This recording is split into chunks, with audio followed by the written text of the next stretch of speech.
तो हमारे इंडिया में नहीं आते, जारी एरिया में आए पिटाई करे, ठीक है। दोस्तों 28 मई को बांग्लादेश ने भारतीय बॉर्डर पर हो रही आधुनिक तार फेंसिंग को होने से रोका है। तब से उसकी हिम्मत कुछ ज्यादा ही बढ़ गई है और बांग्लादेश खुलेआम यह कहने लगा है कि सीमा पर भारत की तरफ से जो भी नए कंटीले तार लगाए जा रहे हैं वे सारे तार उखाड़कर फेंक दो, और अगर बीएसएफ के जवान तुम्हें रोकने की कोशिश करें तो उन्हें भी पकड़कर बांग्लादेश ले आओ। लेकिन दोस्तों अगर आज एक छोटा सा पड़ोसी देश हमारे देश के 20 जवानों को पकड़ने की धमकी दे रहा है तो कहीं ना कहीं इसमें भारत ने ऐतिहासिक रूप से बहुत बड़ी गलती कर दी है, क्योंकि 16 दिसंबर 1971 को जब भारत के 20 सैनिकों ने अपनी जान हथेली पर रखकर बांग्लादेश को पूर्वी पाकिस्तान के क्रूर अत्याचारों से आजाद कराया था, तब अगर भारत इसे एक नया देश बांग्लादेश न बनाकर पूर्वी बंगाल के नाम से हिंदुस्तान का ही एक नया राज्य बना देता तो आज हमें बॉर्डर पर यह दिन बिल्कुल भी नहीं देखना पड़ता। लेकिन ढाका में बैठे रणनीतिकारों को यह अच्छी तरह समझ लेना चाहिए कि अभी भी देर नहीं हुई है। अगर बांग्लादेश आज चीन और पाकिस्तान की दी हुई गलतफहमी पर कूद रहा है तो उसे ये याद रखना चाहिए कि जो महान हिंदुस्तान उसे दुनिया के नक्शे पर पूर्वी पाकिस्तान से आज़ादी दिलाकर बांग्लादेश बना सकता है, लेकिन उसे ये नहीं भूलना चाहिए वक्त आने पर वही देश बांग्लादेश से उसका नक्शा बदलकर उसे पूर्वी बंगाल बनाने की भी पूरी ताकत रखता है। पिछले कुछ सालों से बांग्लादेश बीजिंग और इस्लामाबाद के इशारों पर भारत के खिलाफ जरूरत से ज्यादा आक्रामक होने की हिमाकत कर रहा है। पूर्वी सरहद पर बढ़ते हुए इस भयंकर तनाव और उपद्रवियों की गुस्ताखी को देखते हुए नई दिल्ली में गृह मंत्री अमित शाह ने एक बहुत बड़ा निर्णायक कदम उठा लिया है। गृह मंत्री ने ऑन ड्यूटी कमांडरों को बेहद कड़े और साफ निर्देश दिए हैं कि सरहद पर जो कोई भी जिस भाषा में समझे उसे उसी भाषा में बहुत बढ़िया से समझाओ।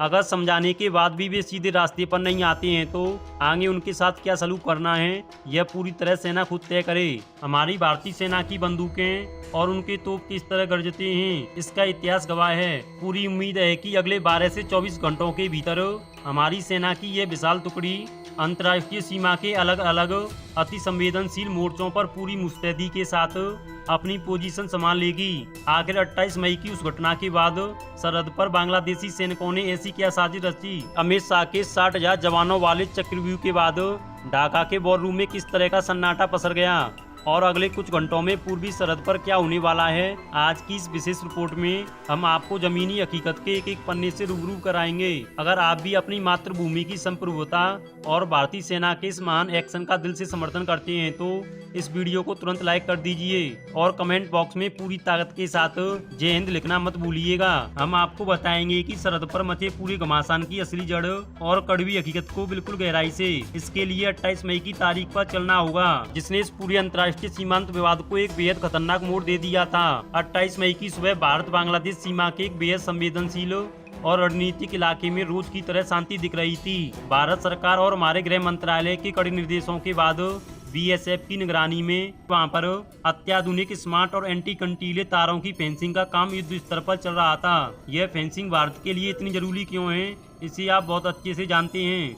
भारत बांग्लादेश की सरहद का एक बहुत बड़ा हिस्सा ऐसा है जहां से आए दिन अवैध घुसपैठ, तस्करी और राष्ट्र विरोधी तत्वों की मूवमेंट होती रहती है। इसी पर पूरी तरह से लगाम लगाने के लिए भारत वहां लोहे और कंक्रीट की मजबूत तार फेंसिंग कर रहा था, लेकिन सीमा पार बैठे बांग्लादेश के सैन्य हुक्मरानों और वहां के कुछ कट्टरपंथी उपद्रवियों को भारत की यह सुरक्षा व्यवस्था आंखों में खटक रही थी। उन्हें लग रहा था कि अगर भारत ने इस पूरे इलाके पर मजबूत फेंसिंग का काम पूरा कर लिया तो उनके जरिए पाले जा रहे तस्करों और उपद्रवियों का धंधा हमेशा के लिए बंद हो जाएगा। इसी बौखलाहट में आकर 28 मई को बांग्लादेश की तरफ से भारी तादाद में आए स्थानीय उपद्रवियों को बांग्लादेश सुरक्षा बलों का पूरा बैकअप हासिल था। भारतीय सीमा यानी हमारी सीमा के करीब आकर भारी हंगामा शुरू कर दिया। देखते ही देखते उस उग्र भीड़ ने भारत की तरफ से लगाए जा रहे नई और कीमती कंटीले तारों पर हमला बोल दिया। उन्होंने न सिर्फ सरकारी संपत्ति को भारी नुकसान पहुंचाया बल्कि हमारी सरहद के भीतर घुसने की हिमाकत करते हुए उन नए लगे तारों को उखाड़कर जमीन पर फेंक दिया। उस वक्त हमारे बीएसएफ के जवानों ने बेहद संयम और कूटनीतिक सूझबूझ का परिचय देते हुए स्थिति को और ज्यादा बिगड़ने से रोका और फ्लैग मीटिंग के जरिए शांति बहाल करने की कोशिश की।